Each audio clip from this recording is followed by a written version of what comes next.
ছোট একটা গল্প, আশা করি পুরোটা শুনে চাইবেন। আপনার চোখেও পানি চলে আসবে। রাতের বেলা মায়ের হাতে খাবার খেয়ে ঘুমিয়েছিলাম। রাত 10টার দিকে ঘুমাইলাম, কিন্তু সকাল হয়ে গেল, আমি ঘুম থেকে উঠলাম না। আরামে ঘুমাবো বলে মাও আর ডাকলো না। দুপুর হয়ে গেল, ঘুম থেকে উঠলাম না। এবার মা অনেক ডাকলো, আমি উঠলাম না। মা চলে গেল, একটু পর আবারও আসলো। এবার আমাকে অনেক ডাকলো, তারপর আমি উঠলাম না। অনেক বকলো, তাও উঠলাম না। এবার মা আমাকে একটা থাপ্পড় দিল, তাও আমি উঠলাম না। মা এবার আমার হাত ধরে টান দিল, কিন্তু আমার হাত পুরো শরীর নিয়ে নড়ে উঠলো। শরীর আমার পাথরের নেই, শক্ত হয়ে গেছে।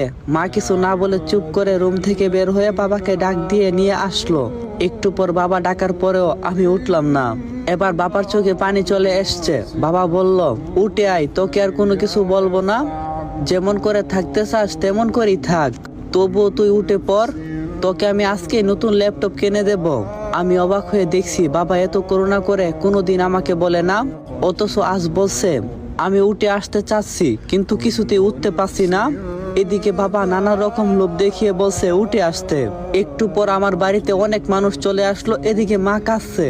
কেউ মাকে সান্ত্বনা দিচ্ছে, কেউ বা বাবাকে, কেউ বা ভাই বোনকে নানান কথা বলে বুঝাচ্ছে। একটু পরে কয়েকজন এসে আমাকে খুব যত্ন করে বিছানা থেকে নামিয়ে লোহার একটা শক্ত খাটিয়ে শুয়ে দিল। আমি কাঁদছি আর বলছি আমার পেটে খুব ব্যথা লাগছে, নামাও এখান থেকে। কিন্তু কেউ আমার কথা শুনলো না।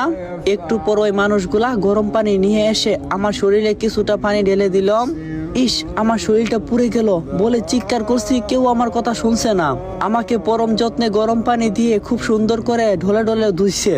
আমি কাশি আর বলছি আমাকে আর গরম পানি দিও না, আমার শরীর পুড়ে যাচ্ছে। আমায় আর ডলা দিও না, খুব ব্যথা লাগছে। কেউ শুনলো না আমার কথা। অনেক সময় নিয়ে গোসল করিয়ে আমার শরীর ভালো করে মুছে নিয়ে আসলো আমার বসার জায়গাতে। আমি একটু খুশি হলাম, ভাবলাম আমাকে এবার এখানে বসাবে। কিন্তু ওরা আমাকে না বসিয়ে কাঠের একটা শক্ত খাটে শুয়ে দিল, একটা চাদরও নিচে দিল না।